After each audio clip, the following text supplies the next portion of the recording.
Now, Sports Talk with Broads. Here's Hunter Brody.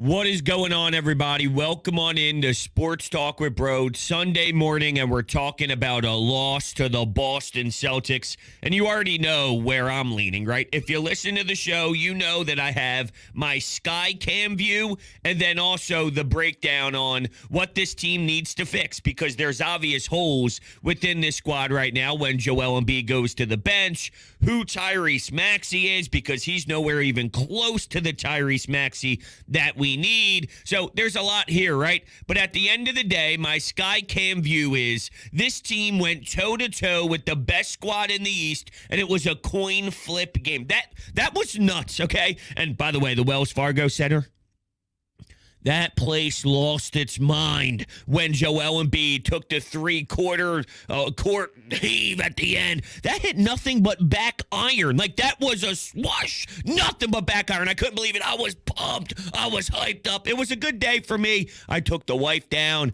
We had a good time. We hung out. So I had a different experience. I didn't watch it on the broadcast. I didn't get the replays and all that. I enjoyed my time, had a couple Miller Lights, had myself some food. I was stuffed. It was great, but at the end of the day, the Sixers lost, which made it painful. I'm not going to overreact. The Celtics have the Sixers number. That is true. I don't now hate this team. I don't think this team stinks. James Harden and Tyrese Maxey and the guard play was problematic. If Tyrese Maxey plays 3% better, I think you win that basketball game. All I'm asking for is 3% better. He's so lost that I watched him come around the perimeter with the basketball, have a big opportunity to take a shot wide open. Instead, he hesitates. He passes it off to James Harden, who was then forced to take a mid-range jumper by the baseline. And I'm like, yo, dude, Tyrese, that's your job right there. Your job is to execute and take that shot. But he's just not feeling himself. I don't know what you do with him because he's not playing good enough to enter the starting rotation. At the same time, the bench stuff isn't panning out. And I'm not blaming Doc for that. I'm not blaming Doc for this loss either, by the way. Because I was told when Montrezl Harrell played center, you have to play Paul Reed. Paul Reed has to play. Yeah, Paul Reed was minus 14 in 5 minutes of play. When the last possession happened and Jayson Tatum made an awesome bucket, why isn't McDaniels on him? You have to put McDaniels on him. He's great at defense. McDaniels was minus 23. Minus 23. The guys who you needed to step up, other than Joel Embiid and Tobias Harris and P.J. Tucker, because P.J. Tucker balled.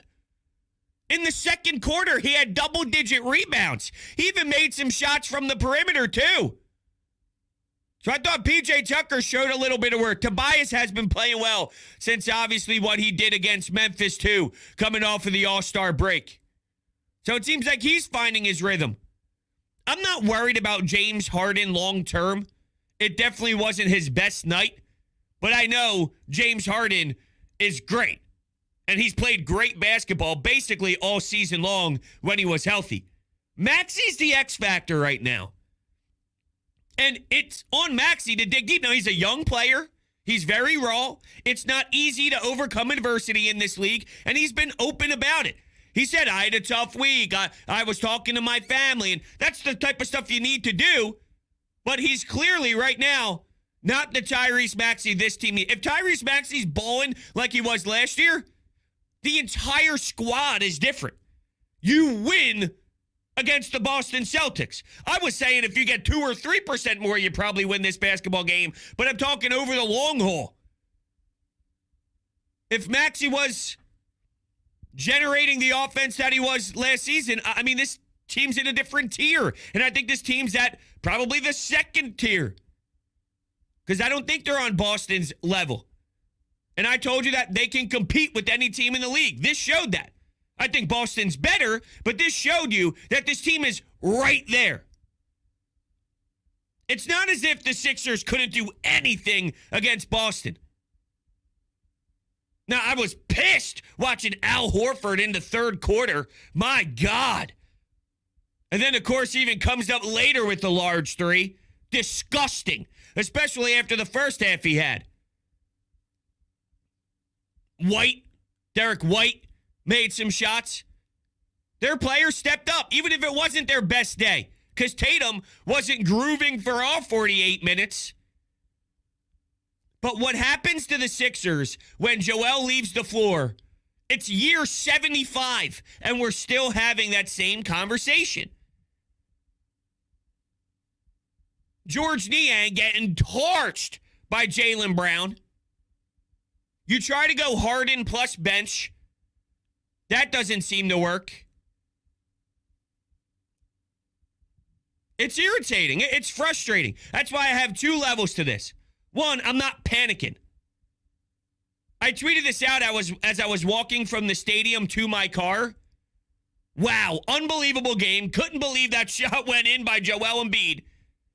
My takeaway, though, is the Sixers can compete with this team right here. They can compete. They're right there.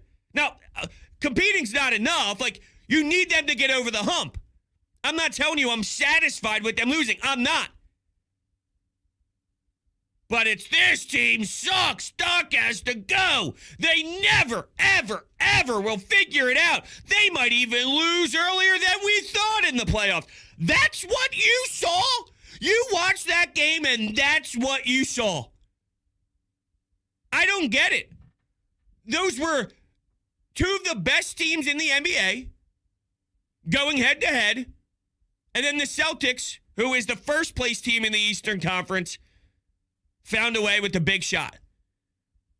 But Joel getting the ball in the post, 10 seconds to go, gets fouled, earns the charity stripe, knocks down both for 41.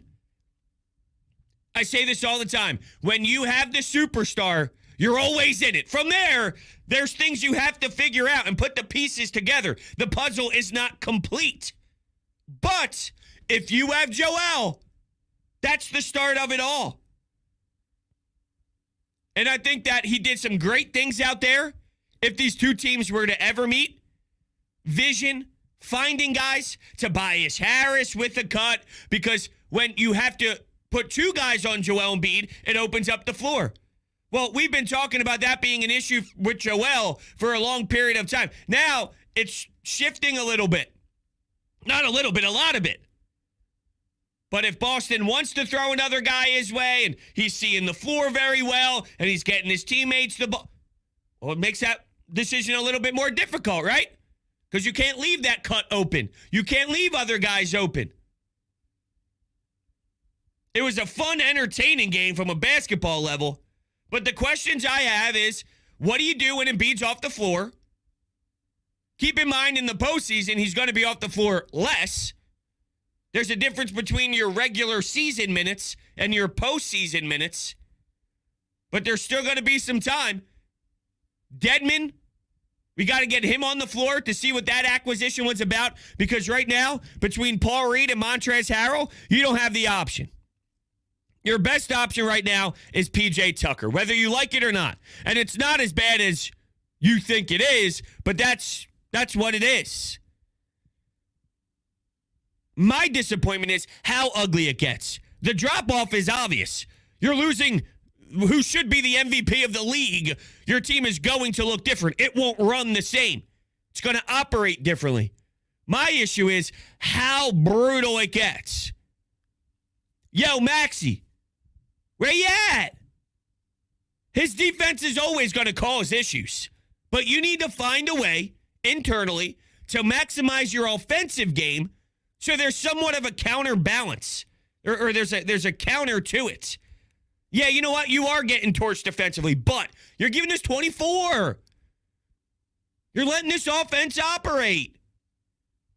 You're getting things established. I look up, he's got 2 points, and he was minus 22 or minus 23 with 2 points. When he had the layup, though, when they went up one, I thought, oh, yeah, baby. But, of course, I blink and the Celtics have the lead again. Here's what I'm not going to stand for. They blew a 15-point lead in the second half.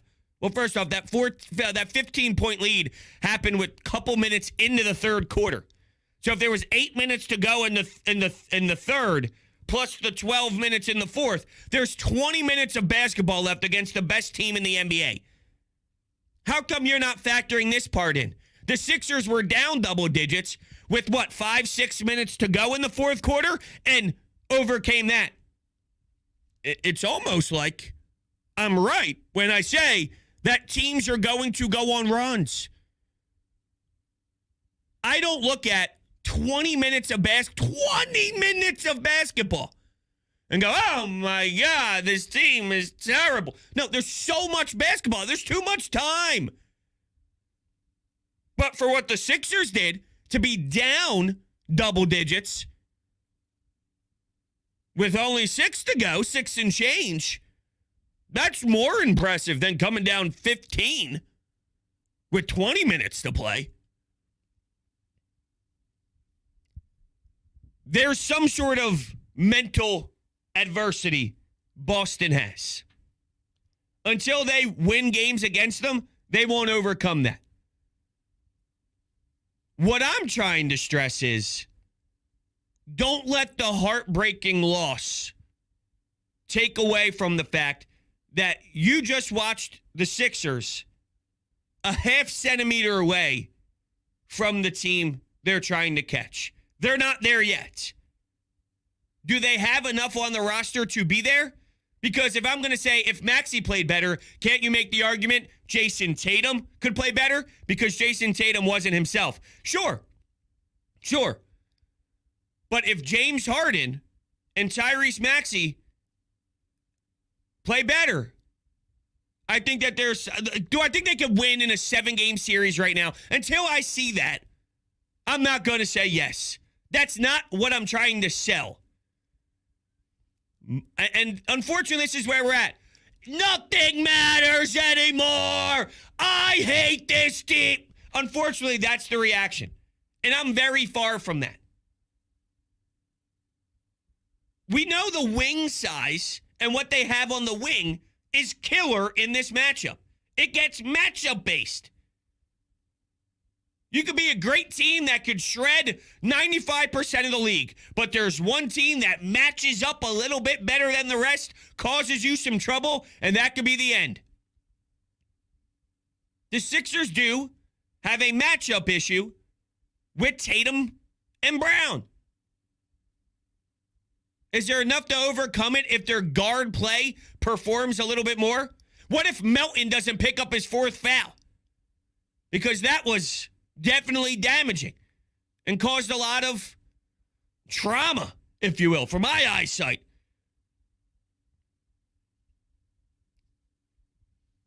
Right now, here's some positives. Tobias is on another level. His confidence, pulling up from 3, attacking the basket. He's doing a lot all over the floor. And PJ Tucker, too. And like I said, this just felt like a down game from Harden. But majority of the time, he's there for you. I'm looking at one guy because I think one guy can separate this team to being that much more better. And I don't know what you can do because he's not playing good enough to play in the starting rotation. He's just not. Now, I might be so desperate to try and pry everything out of him that if you told me he does start, I won't cry about it. But it's on Maxie. That's who this is on. We love Maxie. He's got the smile, fun personality, nice kid. He had a sensational season last year. He's playing pathetic. Pathetic. And he needs to step up. How do we get that out of him? Well, there's about, 20 games to go or so in that range? That's what these 20 games come down to in my eyes. What version is Maxie by the time they enter the postseason? And they're going to have to find a way to limit whatever the damage is whenever that bench is out there. Because the moral of the story is, in this game, not only was it guard play that was poor for the Sixers, but their entire bench got annihilated and crushed by what Boston was able to do. And it eats me alive that it hits the level of disgust that it does when Embiid's off the floor. It should be worse. It shouldn't be the Grand Canyon. And somehow it's as if it's 9 Grand Canyons when he's not there for you. How?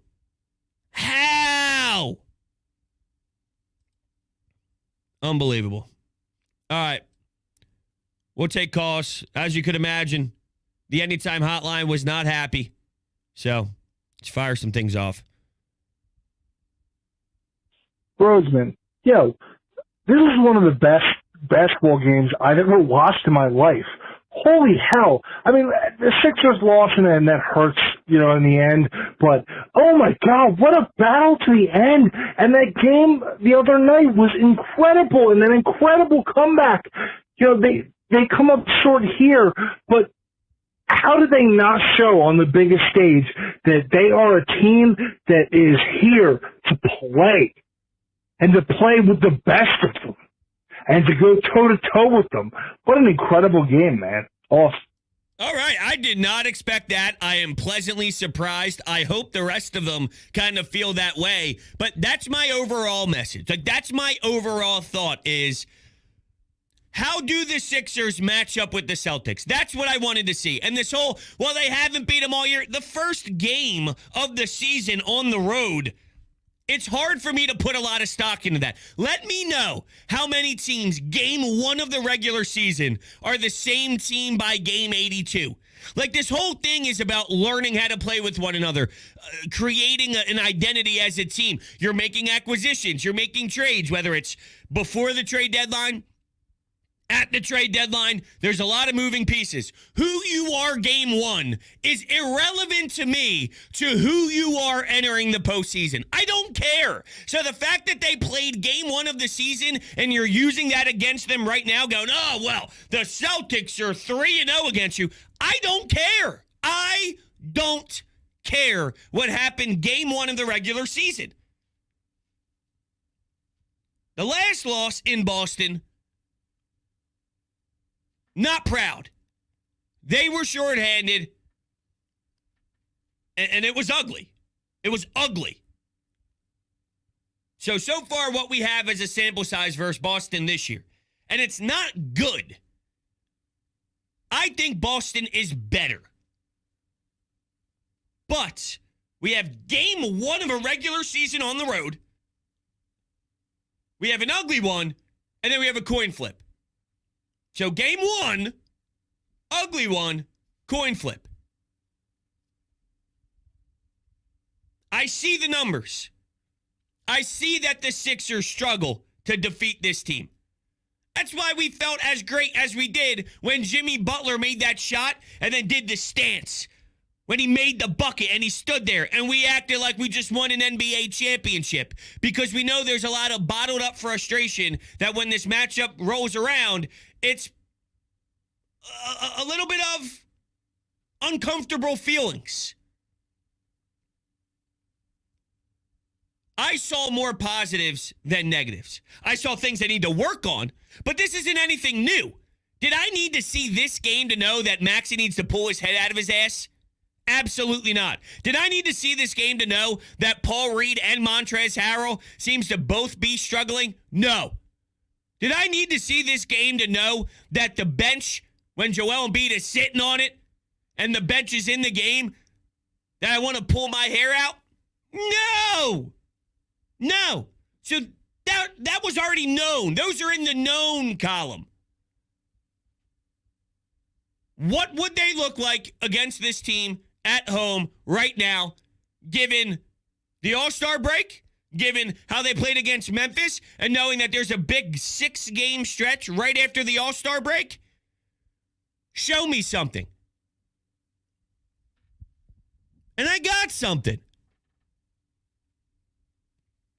I got something. There's more to it than just, well, they lost again to the Celtics. They did, and there's things to look at. It can be both, though. And like I said, if your takeaway is, I don't care, screw them, then don't watch anymore. Because what's the point? If that's how you're going to feel after watching a game like that, which I'm heartbroken, I'm upset, I'm in pain, I'm not feeling lovely, right? I'm not going to throw a parade down Broad Street.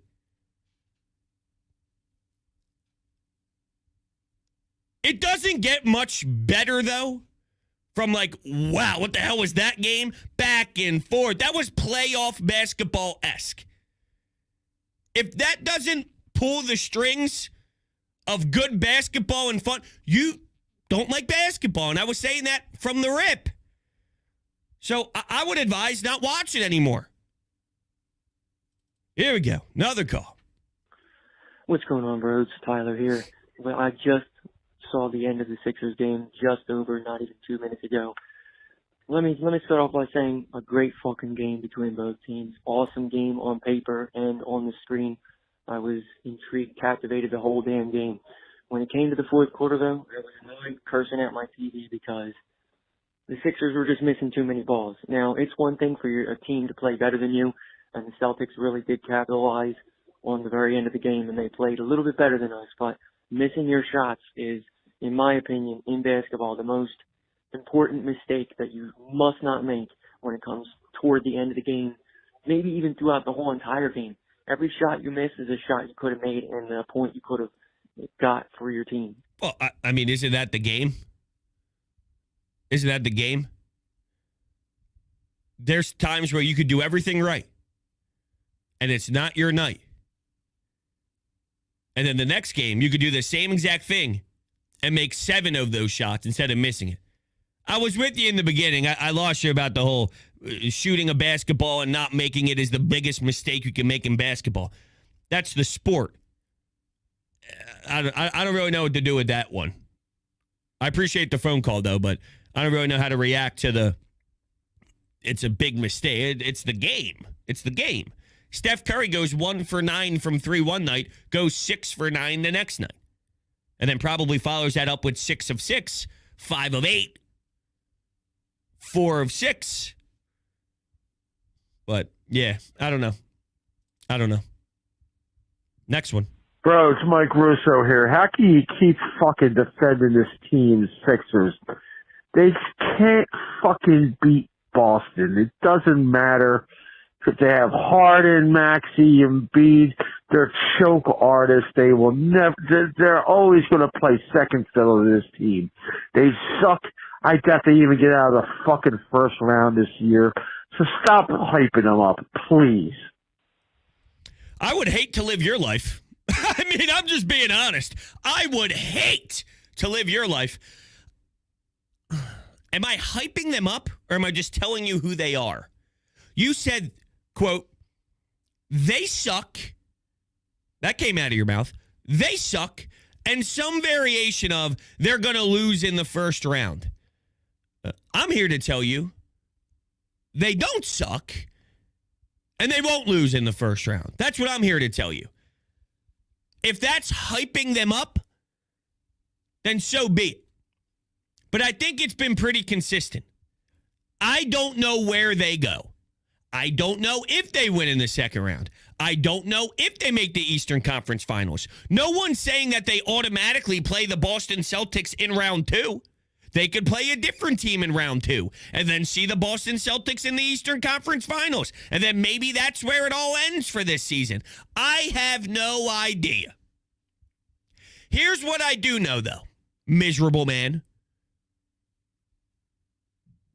They can hang with the best teams, and more than hang, they can legitimately compete in a series with the teams in the Eastern Conference.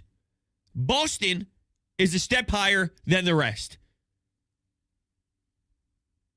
Boston is a step higher, in my eyes, than Milwaukee and the Sixers. Not by $5 billion, but there is a little bit more in them than the other two. The Sixers are a really, really, really good basketball team, and we'll see where they go. After the All-Star break, there were only 3 teams that were better than them. So if the Sixers suck, that means the rest of the league blows. There's a lot of bad basketball teams. But in your theory, there were only 3 teams after the All-Star break. I don't know what it is now because teams played a couple games. I'm too lazy to look it up. But after the break, 3 teams were better. I know that information hurts you. And I know you don't like that information because you don't see this team winning an NBA championship. I don't know where they go, but I know they don't suck, and I know they're worth watching, and I know they're worth enjoying. And if you don't, fine. You are a miserable man. And you're allowed to be a miserable man. But don't rub that off on me because I don't want to hear it. I don't want to live my life like that. I have to find the balance. There's times where you go, I'm heartbroken and I should be heartbroken. And, you gotta figure out what's proper based off of the results. If the Sixers went out there and lost by 30 points, no showed. Boo! Boo! After the first quarter, they're down 12. All right? It's 32-20. Get to the second quarter. They're down 26 and a half. The third quarter comes around. 9-0 run Boston. Timeout, Doc Rivers. Boo! You know what? More valid in the moment. Oh, man, what was that? Your biggest rival at home, and you give me nothing? And you can't buy a basket? And your offense gets stale? And your defense gets torched? Right? Then, a little more valid after the game. Like, what was that? I don't say, what was that? Here, I have portions that I wonder how we're going to improve, but that's different. Call me crazy. I don't know. Maybe I am the crazy one. I'm acknowledging the second round thing, and I feel like a broken record at this point. I just think it goes so far to the I hate this team that you're ruining your fandom. You're ruining your appreciation for the sport. Can't we find a happy medium? Acknowledge the second round is a thing. Acknowledge that there's a Boston Celtics mindfuck right now. They're causing us a little bit of a mental battle. Can we acknowledge that while still acknowledging that there's something to this group? I don't know why it needs to be all or nothing. It's not all or nothing. There is a medium here. There is a middle ground. And I hate that I have to do this. Because I feel lately it's been less the game and more this. But that's where the fan base is, unfortunately. It's a really bad spot. Really bad spot. Hey, bros. Hope that game was exciting enough for you. I was hyped for it all week. Stayed in. Thankfully, it's been raining here in Los Angeles. I'm a Celtics fan, so I've been watching the game, and it was fucking nuts. Embiid almost fucking matched that last shot. I'm sorry, but just that was nuts. It was absolutely insane, that game, the back and forth, the momentum runs, as it were. But yeah, just a hell of a game. Just, I have so much adrenaline going right now. I don't know what the heck to react to, but just a hell of a game. A lot of respect to the 76ers for balling out, man. That was a hell of a game. Yeah. Love all the work you do. Keep it up. Thank you. Yeah, it's hard to hear from a Celtics fan on it right now because I even have a couple buddies up from Boston, and they were texting me throughout the game. And when the game's over, it's easy to go for their side. Hell of a game, but I don't like hearing from the other teams. I think it's easy for them to just say that, even though it was a hell of a game, and I don't disagree. I can't believe Embiid didn't make that shot, man. I can't believe it. I got a couple tickets from work, so I was in a suite, and I was with Louis Riddick's family. It was pretty cool. So Louis Riddick and his whole family was in the suite. There were people above us, and they're all Celtics fans. Not one person but me and my wife are sitting there rooting for the Sixers. So when Maxie gets the layup and they go up, I'm on the top of I'm standing up, I'm on the top, I'm going, let's go! Let's go! I'm doing fist pumps, my wife's all pumped, and I'm looking around, go, not one person's joining us? His one son's cheering for Tatum. I'm like, oh my God, oh man. So when Tatum hits the shot, they're all cheering, but then Embiid hit that one, and I'm like, oh my God. Oh, man. Oh, man. But once I saw Embiid basically go right to the tunnel as soon as all the reaction went, I'm like, he knew. If he knew. Could you imagine? For his 44th point of the night, that goes in. Overtime. He finishes with 50. They beat the Celtics at home in overtime on ABC prime time. Embiid hits that heave and gets 50. I don't want to do this because it didn't actually happen. So I know. I was going to show you some text, but I don't want to because they're all from Celtics fans. Great game to be at. Sad thing, not enough. And I said, yeah, man, I know. The Celtics had the advantage, but I wanted to see the matchup. Sixers need to get better when Embiid rests. It's unbelievable how bad it is. He goes, Broads, we've been having this same conversation for years. Sixers' best shot was with Jimmy and Embiid. And then I said, no. Harden more because Ben was with Jimmy. Ben in the half court killed us. Killed us! I don't want to continue. Things got a little ugly after that. Here's another Celtics fan. That was insane. Al Horford's 40, and he's going to kill you every day. Tatum is that dude. See what I have to deal with? I got to deal with that nonsense. Every day. All right. We'll wrap it up. We'll wrap things up. We'll call it a day here. Sunday morning. It's now 11 a.m. We got a long day ahead of us. What a game. Breathe. And we'll talk soon. They got Miami. I'll be headed down to the barn on Monday, too. See how they react. Respond to this emotional one. They go out and kick some ass. Keep things rolling here. They see Miami twice, actually. Let's look for the response. And let's look for Maxie. Because Maxie's the X factor right now. That changes the identity.